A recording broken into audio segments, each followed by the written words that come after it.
Welcome to Management 280, Organizational Behavior. This week we'll be covering Chapter 11, Conflict and Negotiation. Make sure you pull up your mind maps that you'll find in Blackboard. Uh, my name is Dr. George Mochocki. Okay, where are we at here? Now, we're going to start here with conflict. Major trends. What happens conflicts with organizations? Because there's so much change in the environment, so much change in new employees, so much downsizing, right sizing, any kind of sizing. So because of constant change, greater employee diversity, more teams, more self-managed teams, less face-to-face communication, global economy increase with cultural things, those are major trends. And these major trends is basically what happens a lot of times why conflict happens. Modern view of conflict. If I look at the modern view of conflict is this, process in which one party perceives its interests are being opposed or set back by another party. What the heck does that mean? Something there that we don't agree on. Simple words. So you have functional conflict. Serves as organizational, focus on an issue, mutual respect, useful give take, also called constructive conflict. If I look at functional conflict, every day in life we're going to have some conflict. It means someone's not going to agree with me, somebody will agree with me, and a lot of times I may not agree with everything that's said, but we'll work together on this. That's what the author consider about functional conflict. Dysfunctional conflict is threatens organizations' interests. So something conflict could be good, conflict could be bad. Some conflicts could be negative because it's going to hurt the organization or the team. Okay, now what are some triggers for conflict? If I looked at triggers of conflict, every individual has a different threshold. Every individual, certain things could trigger a different kind of emotional response to a situation. So overlap and the job boundaries are unclear, competition for unlimited resources, inadequate communication, independent task, organizational complexity, unreasonable, unclear policies, unreasonable deadlines, collective decision-making process, decision by consensuses, unmet expectation. All these are triggers for conflict. In an organization, I understand these triggers are here. I try to minimize them, or I try to train individuals how to deal with these kind of a conflict, which is an everyday occurrence in an organization. Why do people avoid conflict? That's a good one. We avoid conflict. Sometimes a lot of people don't say anything because they don't want to be harmed, they don't want to be rejected, they don't want to lose a relationship. So I say, hey, I let it slide. Remember, some conflict things it's not that big of a deal, you let it go by. Other conflict, it means something that's very important to you, so you have to fight for your rights and you have to fight to change the other person's perspective, hopefully. Being seen as selfish, saying the wrong things, or intimacy. Okay, so those are why people avoid it. Now, desired outcome of conflict. What I want to do with conflict, since conflict is an everyday occurrence, because we're all different. We all come from different backgrounds. We all have our own ideas. We all are champion for different things. We all want different things. We all want our input. We all want our way. But when we're working in teams, when we're working in an organization, we can't have our own way. We have to always look what is the best way, what is the best outcome for the organization. So agreement. At what cost? I will agree with you if I look what's happening in the state for the last state of Illinois is basically the pension reform. It's conflict. There's one a group wants this kind of pension reform, the other group wants this pension reform, the government wants, he doesn't care which reform, he wants a consensus. But each one wants their product, their plan to go forward. And you can't always have that way. We live in a democracy. We live in a thing where we try to find different solutions. We try to find the best way to resolve the conflict. So we try to find some agreement. Strong relationship. Between conflict, if we all get along, conflict does basically build the character. It builds connections. Only if it's managed properly. Now, learning. Through functional conflict, you could learn great self-awareness, creative problem solving, how to make good decisions through conflict, practice self-management, all different things from conflict. So desired outcome of any kind of conflict is what did you learn from the conflict. If it didn't go the way you wanted, let's say it got blown out of proportion, how did you learn? So next time you have a similar conflict, or how do you deal with conflict? It's part of social skills, part of emotional intelligence within the organization. Okay, now Personality conflict. Within the conflict, it may not be a functional conflict, but I just don't like that individual. I have a personality conflict with an individual. Because of that, I don't like that individual. I'm not going to let his or her ways go forward because then it means that I agree with them. That's the thing that's happening in the Congress and the House here in the United States. You've got the Republicans, the Democrats are all fighting the liberals because they've got their own personality conflict for the individual, not looking what is the best for the company. So remember, tips for employees, talk directly to the person, avoid dragging other people in.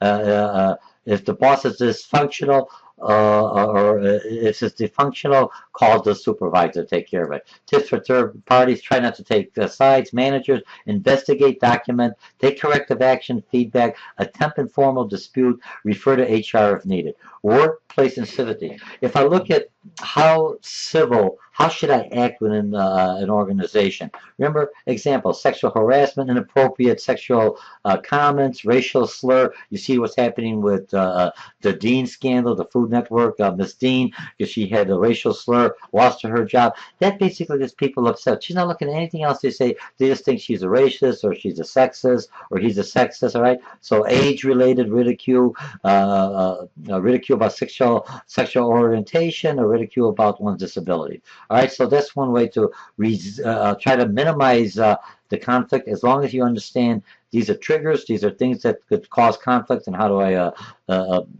overcome them or minimize them because of the process and the training and everything else that the team is working with.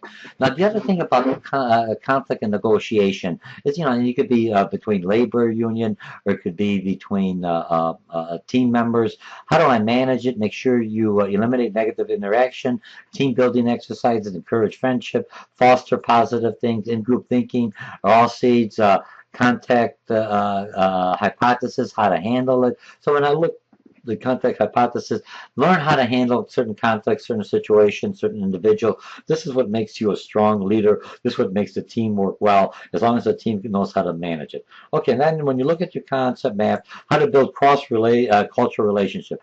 You have to be a good listener. When you look at communication, God gave you 2 ears, 1 mouth. Listen, then speak. Be sensitive to other individuals. Make sure you have empathy for the other person. Try to see their point of view. Cooperate rather than be competitive. We all brought up to be very competitive.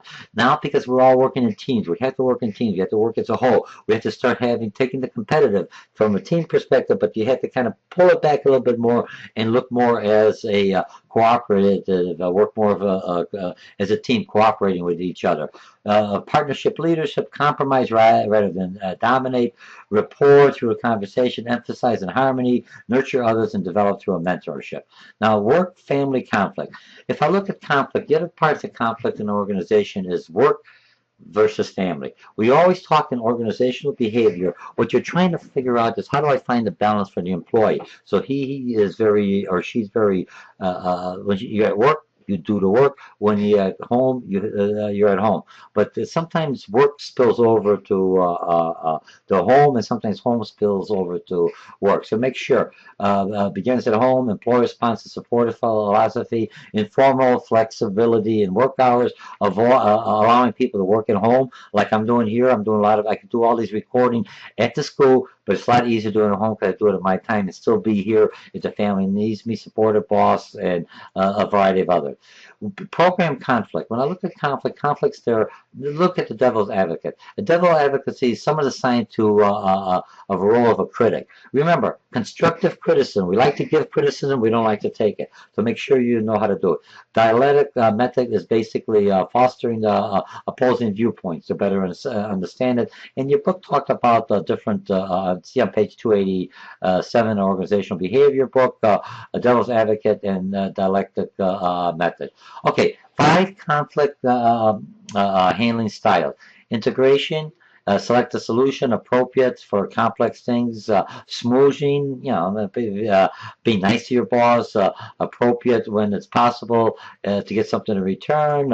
Nominating for, sometimes like in conflicts there, you're the supervisor. I don't care if this is the way it's going. You have to become the autocratic type of a theory X, for lack of better words, instead of a participating method. It's the only way you're going to get something resolved. You don't like using it, but it is one of your tools. Avoiding. Some people avoid all kind of conflict. For a manager, that is not the way. You can't just avoid a conflict. It's there because the conflict will fester inside. People are still going to fight. You as a supervisor have to identify it, resolve it, try to, even though people may not like the solutions, but they at least have their input and they learn how to work together as a team. Don't hold grudges. You're looking for the best thing for the organization or for the team, and compromising. Basically, compromising, you have to look at, give and take a little approach. That's when you're looking at labor relationships. Okay, if you look at some companies, they basically don't compromise. They try to have it their way, and companies, either go bankrupt, they belly up, and who suffers? The company suffers, stockholder suffers, employees suffers, they're out of jobs, looking for new jobs. Union suffers because now they're basically lost membership. So everyone suffers in the conflict unless you find some kind of compromise. That means you have to be willing to listen. How do you resolve conflicts if you hit into the standpoint? And a lot of times you look at marriages or something else, people get into the standpoints. You have a mediator or an arbitrator. You have somebody who brings people together. So you have, what do you call it, ARDUs, just alternative dispute resolution thing. And there's a whole chapter, a whole what do you call it, section in your book on that, so I'm not going to go divulge too much differently. Facilitation, a manager urges parties to deal with each other directly. You have to be careful. If they're fighting too much, you don't want to put two people in a room and beat it out, and whoever survives comes out. You have to look. If they're both people that are well organized or people that know how to resolve issues, you can put them together and see if they can come up with a compromise. Otherwise, you have peer review. You have other individuals that are objective, objective, who are non-objective to, or objective. They can look at both sides and kind of come up with a solution, something like a mediator. Okay, a budsman is basically someone that is assigned, and he or she takes the middle ground. They're like a individual that knows both sides, and they're trying to, for a person who is more of the underdog, for lack of better words, and is intimidated because I, as a manager or higher up, he or she comes in there and they try to resolve the issue because they understand all the process. Okay, you have mediation to train third party, or you have an arbitration. Arbitration is like going to court. Once an arbitrator rules, you have to abide by his or her ruling. Okay, negotiation. When you look at negotiation definition, how do I give and take? How do I negotiate? Remember, you negotiate, you got to give something, you have to take something away. If you look at union and management negotiation, usually everyone wants the sky. You realize you're not going to get everything else, but you know certain things. I'm going to ask for the most, and then in negotiation we start paring down what makes sense. Everyone knows how far they're going to go and how much you're going to give away. So distributive negotiation, basically the fixed pie. I only have so much. I give everyone a certain portion of it. So one person gains, the other person loses. The other one, the integrative negotiations, is better for both parties because they both reach it through some kind of a distributive negotiation. So we both give. It's not a one-way pay. I may get more or you may get less, but it's we negotiate which way makes sense. Remember, all the negotiation is to meet the company's objectives. Like it or not, this is an organizational culture. It's an organizational negotiation. What is going to meet the company's objective? If it meets the company objective, the company's survival, customers are happy, unions, all stakeholders work out well. Steps in added value: identify the option, clarify the interest, design the what do you call alternative deal package that we had in decision making earlier. Select a deal, perfect a deal. Okay, negotiating your salary. This is something more personal. When you negotiate, know the market rate. This is something personal. I, as an employee, before I come into negotiation, as a manager or a company, I'm going to try to get the best deal, the lowest price possible.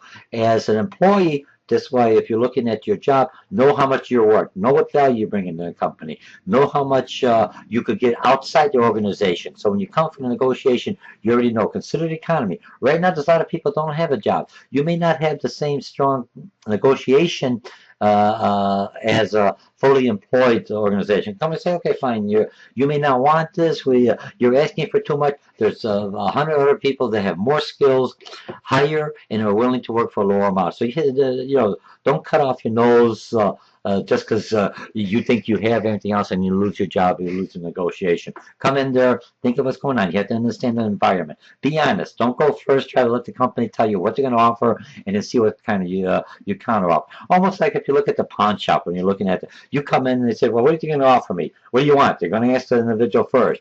Remember, it's always better off to see from the company what they're going to give you. Then you can say, hey, they need to give me more than what I was going to ask for. Shoot, this is perfect. If you come in there and you're going to ask for something, you can always try to bring it down because you figure that's their best thing. Remember, and a lot of times, here's what the negotiation. The first thing you ask for, and we're always trained to ask for more because we can negotiate it back. I don't know if that's good or bad. Consider the benefits and look at the long term. Okay, so this takes care of our negotiation, our conflict and negotiation. Easier said than done. The book is an excellent resource. There's a lot of chapters. There's a lot of information within there. A lot of different hints and everything else. This is just a quick overview on the concept map. Use the concept maps and everything else. So again, negotiation, conflict negotiation, usually is from an organization perspective. How some organizations don't negotiate at all. Most organizations, since they are working in an environment with individuals, happy employees make happy. If I'm happy with the management and everything else, I'm a happy, content employee. That reflects to my customers, which will basically see that I'm very focused, and because I'm happy, I'm not upset, I don't have a chip on my shoulder. So that takes care of just chapter 11, conflict and negotiation, management 280, organizational behavior. Remember, this book and organizational behavior, you're looking at the second level. You look at how corporations, how culture of a company has to be able to. So it means my management, my rules, my policies, everything that we're learning in this reading in this book, all ties in together. So I have the right people who know how to negotiate, are flexible, but still firm. So that's it for this chapter. Read the concept maps, read the book, and everything else will make sense. My name is Dr. George Mochocki. This course is offered by Harper College online, and I'll see you for the next chapter. Bye.